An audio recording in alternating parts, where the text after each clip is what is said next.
अस्सलामुअलैकुम वरहमतुल्लाहि वबरकातुहू। पिछले लेक्चर में हमने लाम लिखना सीखा था और आज हम काफ़ लिखना सीखेंगे। और मैंने आपको पिछले लेक्चर में ये बताया था कि काफ़ और लाम जो है ये बिल्कुल एक जैसे हैं। इसमें थोड़ा सा फ़र्क है, दोनों ही अलिफ से मिलते जुलते हैं और दोनों एक दूसरे से भी मिलते जुलते हैं, बस थोड़ा सा एक स्ट्रोक का फ़र्क है।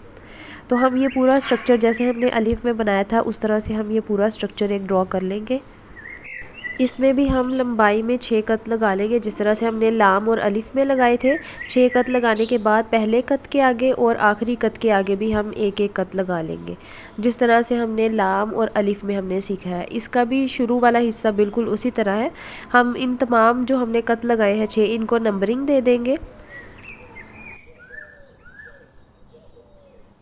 नंबरिंग देने के बाद चौथे कत के मिड तक एक लाइन लगा लेंगे। ठीक है, अब हम पहला स्ट्रोक जो हम पहली लाइन लगाते हैं अलिफ की वो हम बनाएंगे।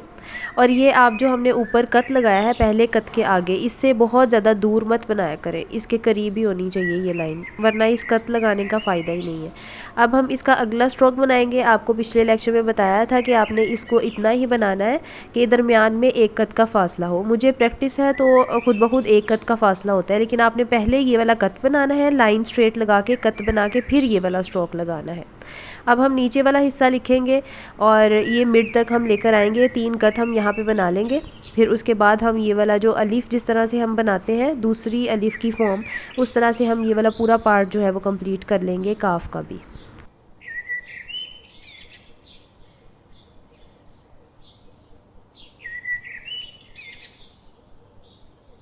अब लाम में तो हमने ये सीखा था कि इतना हमने अलिफ वाला हिस्सा बना के और एंड पे यहाँ से एक स्ट्रोक लगा देना है, तो ये हमारा लाम बन जाएगा।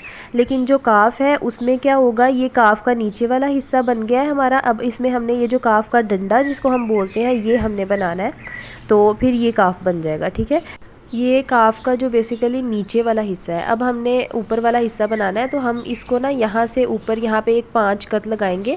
आपने देखा है जो हमने नीचे अलिफ के 6 कत लगाए हैं ना, उससे थोड़ा सा राइट की तरफ हमने ये वाले कत लगाए हैं। ठीक है, तो ये आपने 5 कत लगाने हैं यहाँ पे। तो आप इस चीज़ को ना थोड़ा सा ध्यान पे रखिएगा कि आपने ना इसको थोड़ा सा राइट पे लगाना है। अब इसी के ऊपर हमने यहाँ पे भी 6 कत लगा लेने हैं।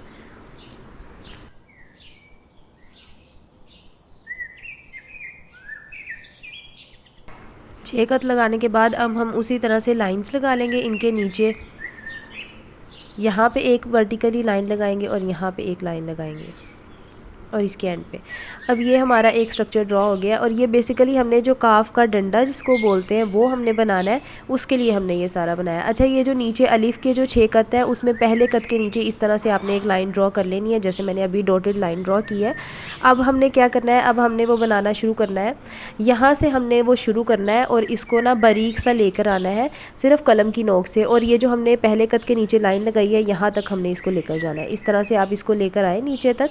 ठीक है, ऐसे आपने इसको लेते आना है। और ये अलिफ को जो है ना, जहाँ पे कट मैंने किया है इस तरह से यहाँ पे अलिफ को कट करना चाहिए। ठीक है, और ये जो हमने लाइन लगाई है यहाँ पे इसको थोड़ा सा इसकी गुलाई जो होगी ना यहाँ पे लाइन पे आके ये मैच कर जाएगा और थोड़ी सी गुलाई आ जाएगी।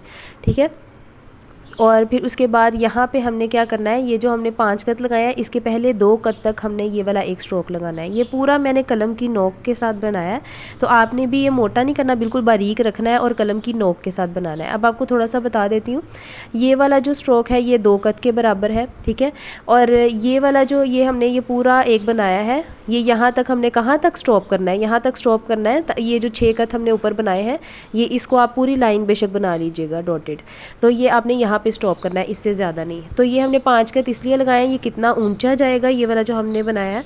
और बाकी ये कितना हमने आगे तक लेकर आना है, अलिफ से 6 कत हमने इस वजह से बनाए हैं। और ये चीज़ आपने याद रखनी है कि 5 कत जो आपने लगाए हैं ये अलिफ के कत से थोड़ा सा फासले पर राइट पर बनाने हैं। तो ये था हमारा आज का लेक्चर। अल्लाह हाफिज़।